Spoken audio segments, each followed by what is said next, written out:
Welcome back to College Football Addiction. Gerry Hamilton on Texas football. Going to talk a little bit about this semifinal of the Cotton Bowl, a chilly one. Is it cold out there where you are, or will it just be cold kind of at the game? Or I'm actually going down to the Orange Bowl, and I'm very thankful that the weather is not like it is at Yeah, in Dallas. I trade places with you. I'm already up in Dallas. I live in Houston. I'm up in Dallas seeing top high school football prospects this week around the game. And yeah, it's in the 20s. And Thursday's going to be pretty rough. Thursday's going to be pretty rough. I mean, the weather if it stays the same as they're predicting right now, you're looking at 4 or 5 inches of snow and icy roads. So Oh, it's not ideal weather in Texas, man. We tend to shut things down when it gets like that. It makes me miss my days living in South Florida. yeah. I mean, thankfully, there's one game indoors, one game outdoors this week, and so it would be pretty bad if the roles were reversed. Texas, Ohio State. This is now the third playoff game for both of them. Do you have a sense or a vibe of? Or I've talked with some people, some Notre Dame fans, some Ohio State fans that are trying to hold out for the national championship. Like how because it's so close. Like, do you think this will be a pretty heavy Texas lean, or you think Ohio State will show up as well, or do you think they might be holding out for the Natty, or what are your thoughts on how? Yeah, I think it'll be overwhelmingly a Texas home game. Now, Ohio State fans travel, and look, the Texas-Ohio State matchup is one that that gets both fan bases, extremely excited. There's a lot of our chat is full of Ohio State fans this week, but yeah, I just kind of for the teams. The crazy thing about this playoff, TJ, is when we went into it, we were like, okay, do the teams that have the week off have an advantage? Well, no, they all lost. Okay, now a couple of those matchups, they were heavy dogs, right? But they all lost. And now you're sitting there with all four, to your point, all four teams have to play 4 games to win a national championship. Yeah. They have to go win it. So that's a lot of travel in a short amount of time for fan bases. And you know what happens? The hotel prices get jacked up, the flights get jacked up, and that's an expensive month or so traveling, kind of following your team around around the country in this college football playoff. So I do think it's going to be predominantly Texas. I mean, look, the game's in Arlington, Texas. I mean, Texas could fill 35,000 seats with Texas fans in the DFW area alone if they want to put the money out for tickets. So, and then you have Austin's 3 hours away on a good weather day, right? Houston's a 4-hour drive. East Texas, everything's close here with the game being in Dallas. So easy flights in and out of DFW and Love Field, 2 airports to fly into. So, yeah, I expect it to be predominantly Texas fan base at this game. But I do think Ohio State will travel because they, if anybody was kind of wondering about their team entering the playoffs, then they're all in now. Yeah. On that specifically, everyone picking Ohio State, or most people picking Ohio State here. They have obviously laid waste to their first 2 opponents, and the games were over sometime in the second quarter. Both of them. Do you think that helps Texas? Like, now, certainly not playing a team like that is a benefit, but like, is maybe some of the pressure off because you can kind of play that underdog role? Well, we've been talking about this on our show. Sark's playing up the underdog role because the last time Texas wasn't favored in a game was when they went to Alabama last year in the 23 season. So Texas has been favored in every game they've played, maybe save one, which is a pick 'em. So this is a new territory for Sark. This is back to the Alabama game. Nobody thinks we're going to win. We're in the underdog, even though he's playing in Dallas in his home state. So he gets to play into it. The Texas team, obviously, does it help in a game like this? I mean, I've always said if you need motivation, you're in the wrong place this deep into a season. I mean, it's a national semifinal game.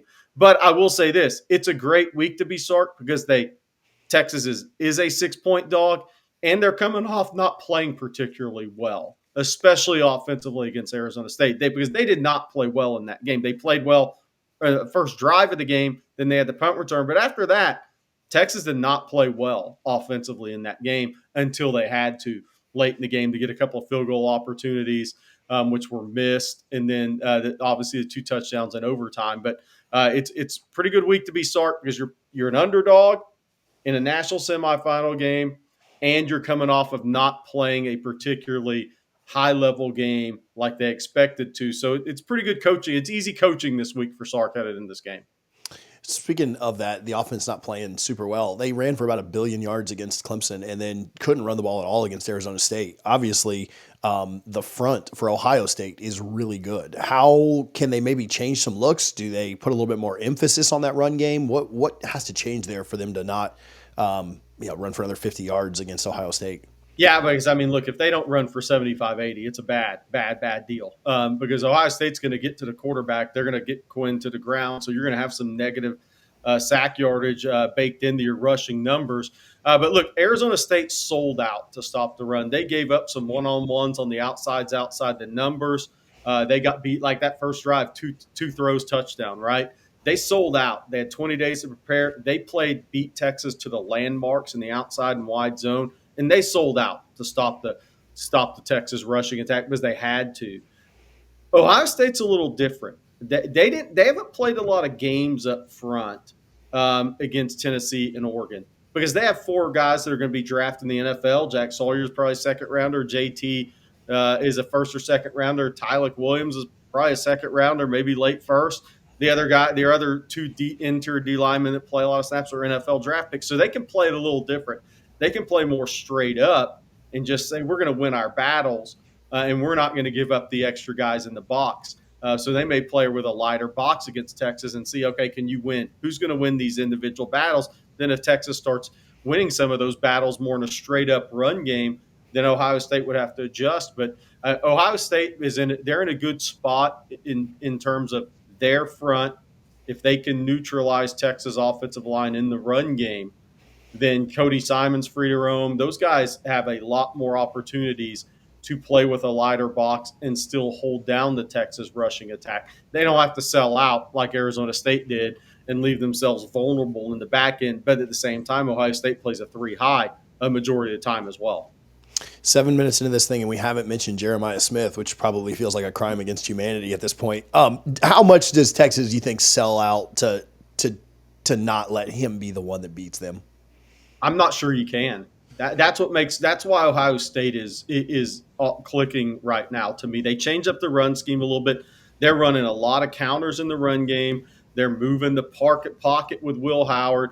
The problem is look, Texas is a zone team primarily. I don't think you're going to sit there and see them go man and have Jahdae Barron chase Smith all over the field, right? That would be a huge tendency breaker for Texas game. I'm not saying it can't happen. It's just not what they've traditionally done. To me, one of the big keys is Jeremiah Smith's going to make his plays. Now, he can't have 200 yards and 8 catches and 3 touchdowns. That's not going to be good. He's a tremendous player. He's going to make his plays. Emeka's going to make his plays. You know, the crazy thing is in this game is it's almost, if you focus too much on one guy for Ohio State, Travion Henderson is really dangerous in the passing game out of the backfield. G. Scott is dangerous because he's a mismatch against linebackers. He came in as a receiver that's grown into a flex tight end. Quinshawn Judkins in the downhill run game in that counter gap scheme run game. And then when they go pony package 2 backs, they have the best pony package in college football because Travion Henderson is double dangerous out of the backfield.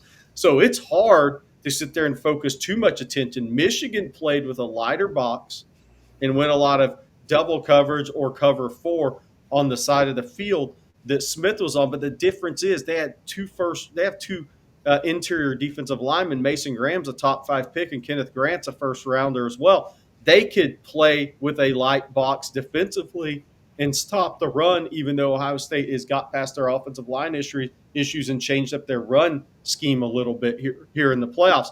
But Michigan also had the personnel to do it at the same time. I don't think Texas has talented players, but they don't have Mason Graham and Kenneth Grant inside to always play with a lighter box. The key for me, anytime there's a elite receiver, and we talk about elite receivers, TJ, how much pressure are you getting on the quarterback? How much are you disrupting the timing and the rhythm of those throws and allowing the plays down the field to develop? I think the key for both of these teams, edge pass rushers in this game. Now, Ohio State does it differently than Texas. I mean, Colin Simmons is a blur, right? And Texas has good edge pass rush. Ohio State has power, quickness guys. They don't have a guy like Colin Simmons. They're good players, for late first, second round players, but they do it differently. I really believe that disrupting Will Howard Texas edges is going to be as important to slowing down Smith as anything Texas does in coverage. What about Quinn and just the way you mentioned they were really good to start the game, a couple passes for a quick touchdown, and then they got a lead, so they were able to kind of play from ahead. But then he wasn't great through most of the game. And then he turned it on in overtime. Certainly did kind of play a little bit better with the field compacted. Just thoughts on, I mean, I would think that he needs to play better than he did against Arizona State in this game. That's probably goes without saying. But what kind of bounce back could you expect? And maybe a follow-up to that, not to create too much crazy controversy. If he was playing kind of poorly and they were down, would they consider a switch? Yeah, I know. I think they're going to ride with Quinn. Now, that doesn't mean you couldn't see Arch in some run game situation stuff, because I do think you have to bring everything out in this game. There is nothing that can be left. It's kitchen sink. I would say it's kitchen sink for both teams offensively in this game. But with Quinn, so what happened in the Arizona State game can't happen against Ohio State. It's two different defensive schemes. Arizona State was selling out to stop the run. Ohio State is the most talented three high Texas will have seen under Sark since he's been in Austin. But Arizona State dared Quinn to make throws vertically outside the numbers down the field. And when Texas was up 14-3 in that game, they had a chance to put that thing away. He underthrew Ryan Wingo when he was 2.5 steps behind the secondary. He underthrew one to Matthew Golden. They got lucky and got a flag on. But there were times where Texas was running behind the secondary, and if you had made the vertical outside the number throws, that run the Wingo would have been a touchdown. I mean, that would have made it 21-3 in a blink of an eye. If you have those opportunities in this game, you have to hit them. I mean, that to your point, that's where you have to play better. If you have to hit a couple of these vertical throws outside the numbers, even though they're playing a three high, that can only happen if Texas offensive line gives them time. But Quinn, I think, has got to play the best game he has this season. I mean, that's what Texas is up against. This is the best, most complete team they've played all season, offensively and defensively. I think Georgia can, defensive personnel-wise, can go with anybody. But the offense of Ohio State and the defense combined, you're going to have to put up 30 points probably to win this football game. So that means we call it Michigan Quinn, where early in the season, Quinn Ewers played an exceptional game against Michigan. He's going to have to play that level game Friday at AT&T. You mentioned it, but a 6-point spread right now. What are your thoughts on how this one goes down? It's interesting. I think one of the keys for Texas is third down offense. If you look up and you're 4-16 on third downs, you're not winning the game. Texas has to get in enough third and manageables to where they can get the ball to their playmakers, and it's not on the offensive line and Quinn to protect on 3rd and 13s where Ohio State's obvious passing downs. So, look, it's Texas kicking issues is something that I special teams issue, kicking issues, field goal kicking issues is a concern for me in this game. Look, if you're forcing me to throw a score out there, I'm probably 31-27 Ohio State. I think any of these four teams left could win a national title. I think Ohio State's playing the best football in the playoff. Does that mean they're going to absolutely win this game? Hey, if one quarterback turns it over 3 times, the other one doesn't, it doesn't matter who we pick, right? I mean, but I think any of these 4 teams can win the title. I think Ohio State has put it together. They're the hottest team. They're like the team in the NCAA basketball tournament where you're like, whoa, they're really scoring. They're hitting threes. They're dunking on you. It's like, man, this team's going to score 80 points a game in basketball no matter who they go up against, right? I think Ohio State is going to score on this Texas defense. They have too many players at too many positions not to. And I know what the Texas fan base will get mad at me about that. Michigan held them down.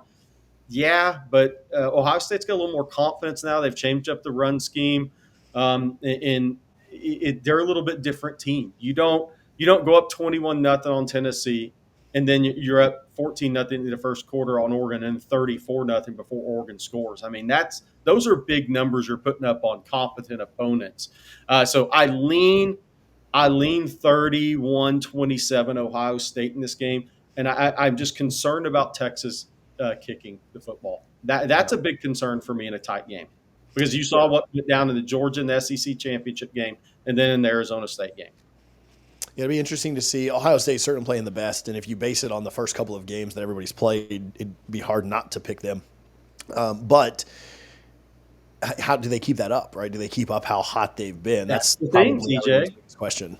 Is it's hard to do that. Not that It's they hard, can't, TJ. but It's it's right. hard. It's hard to do because here's the thing about this game, and that's why I think getting pressure on the quarterback early in the game, whoever does that is going to affect these quarterbacks' clock.